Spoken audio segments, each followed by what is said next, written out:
Hi పిల్లలు! ఈ కథలో నక్క తెలివి గురించి తెలుసుకుందాం.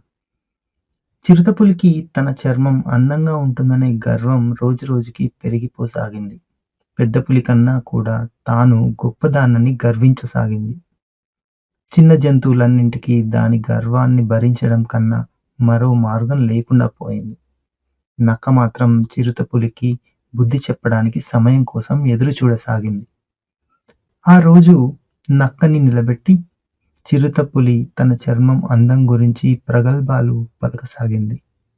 ఒకవేళ వెళ్ళిపోవడానికి ప్రయత్నిస్తే తన పంజాతో ఎక్కడ కొడుతుందో అనే భయంతో ఓపిగ్గా వినసాగింది నక్క.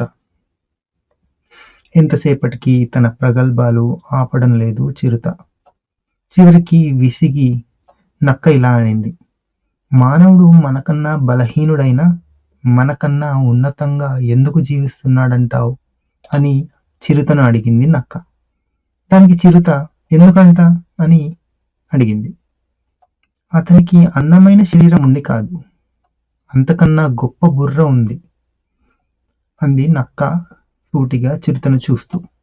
చిరుత పులికి విపరీతమైన కోపం వచ్చింది. ఆ విషయాన్ని గ్రహించిన నక్క ఆపకుండా అలాగే చెప్పుకుపోసాగింది. మంచి చర్మమున్న జంతువులు కనిపిస్తే మనిషి విడిచిపెట్టడు.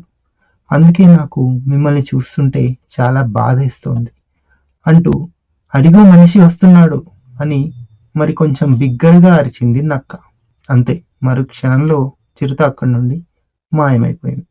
తెలివిగా దాని పీడని వదిల్చుకున్న నక్క బతుకు జీవుడా అంటూ వెనుతిరిగింది.